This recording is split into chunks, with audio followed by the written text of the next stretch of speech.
그리고 이러한 역량에 따라서 지방선거라는 것도 사실은 지방선거에서도 상당히 그 유행처럼 매니페스토를, 로컬 매니페스토를 설정하게 되었는데, 문제는 지방선거라는 것은 사실은 한국과 같이 정당 본위의 선거를 하기보다는 일본은 사실은 복수의 정당이 한 사람을 추천하는 경우가 많다.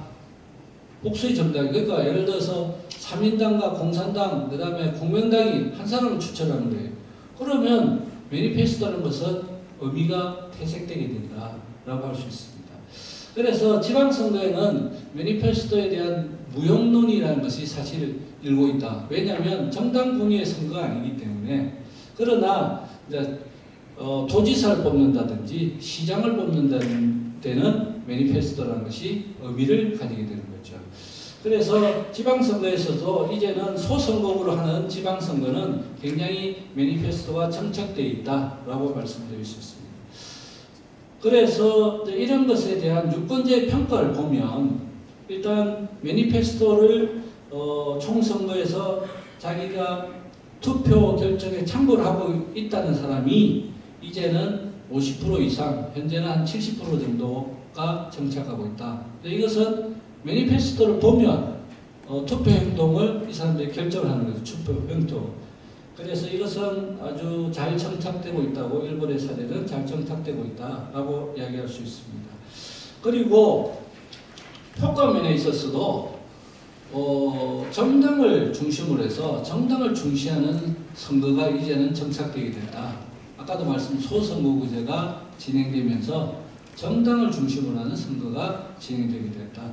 이 정당을 중심으로 하는 선거가 진행되어야 정책 본위, 그리고 인물 본위가 아닌 정책 본위의 선거가 진행된다라고 말씀드릴 수 있습니다.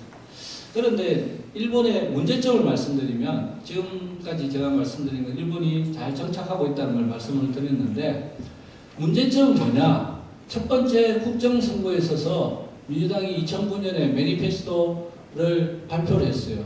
한국에서도 굉장히 그에 관심이 많았습니다. 왜냐하면 한국인 제일동포 문제에 대해서 지방참정권에 대한 것을 매니페스토에 실행하겠다고 적혔기 때문에, 그래서 한국에서 굉장히 선풍적인 인기를 끌었는데, 이것이 발표하고 나서 이제 정권을 잡았죠. 민주당이 정권을 잡고 나서 실제로 많은 문제가 생겼다. 첫 번째, 재원을 하겠다고 한 재원이 확보를 하지 못하는 문제가 생겼다. 확보를 하지 못하는, 특히 가장 중요한 것은 아동수당을, 1인당 아동수당을 1년에 400만 원씩 주겠다. 그러니까 세 사람이 있으면 1200만 원 주겠다라고 민주당이 매니페스토에서 주장을 했는데 재원을 확보하지 못했다. 그렇게 되니까 민주당에 대해서 실망감이 처음에는 하토야마 정권에 대한 70%가 있었던, 선거에서 70%의 지지율을 가졌던 사람이 이제는 거의 25% 수준으로 떨어졌다. 그래서 7월 달에 선거에서 굉장히 문제가 될 가능성이 높다. 7월 달에 참여연 선거를 하는데 이 참여연 선거에서 굉장히 문제가 될 가능성이 높다. 그 다음 두 번째, 매니페스토라는 것은 정당 선거라고 그랬잖아요. 근데 정당 선거인데 이 민주당이 연립정권을 형성했다. 연립정권을 형성하면 자기하고 사실은 입장이 다른 3인당하고 같이 연립정권을 형성하게 된다.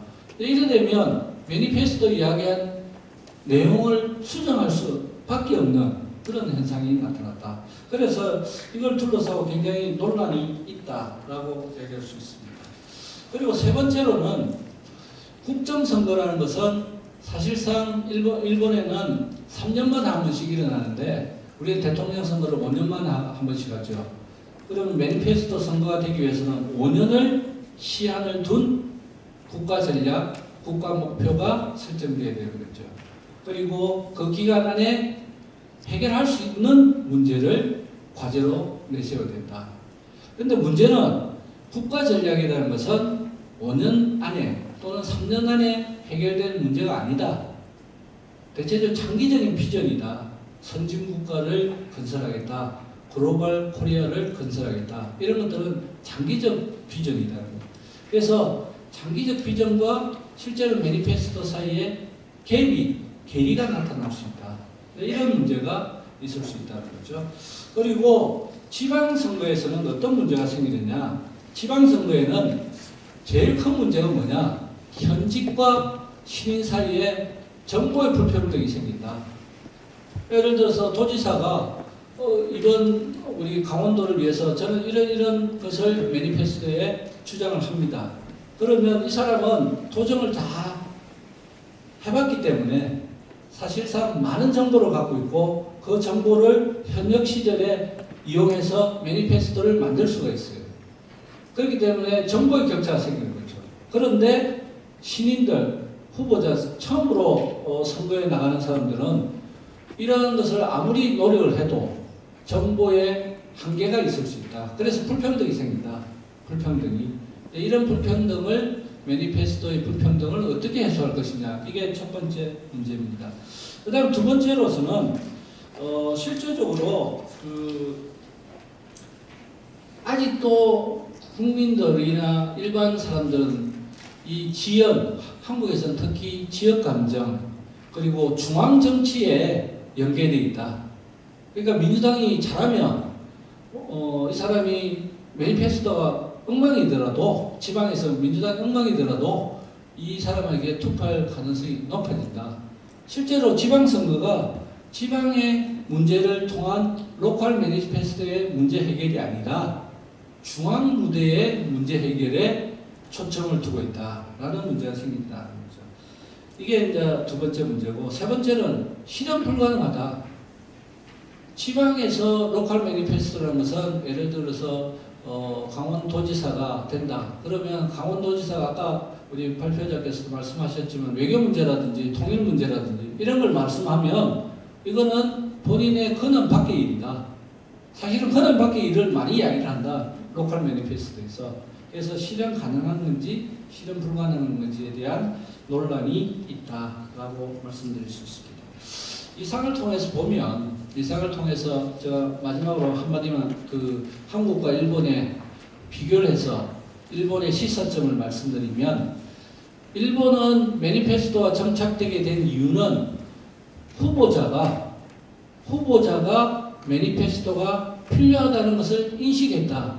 민주당이 정권을 잡기 위해서 매니페스토를 시작했다. 선택했다. 왜냐하면 자민당 정치에 반대되는 정책 목표를 설정해야만이 결과적으로 선거에서 이길 수 있다라고 생각을 한 거죠. 그런데 우리는 아까도 말씀하셨지만 시민운동에서 시작해서 사실은 후보자는 할 생각이 별로 없는 사람들이에요. 없는데 자꾸 옆에서 정책 선거를 해야 된다고 하니 한숨 없이 만들고 있다. 이게 실질적인 정책 선거를 가로막는 장애요인이다. 두 번째는 유권자가 일본에서는 아까 보셨다시피 매니페스토를 투표 행동의 자기네 기준으로 생각한다. 60% 이상이 매니페스토를 기준으로 생각합니다. 아직도 한국의 유권자들은 매니페스토를 기준으로 생각하지 않는다. 매니페스토보다는 지역 감정 또는 중앙의 쟁점에 더 민감하다. 예를 들어 세종시를 둘러싸고 친박 친이로 나눠서 갈등을 하듯이 이런 문제에 더 관심이 있다.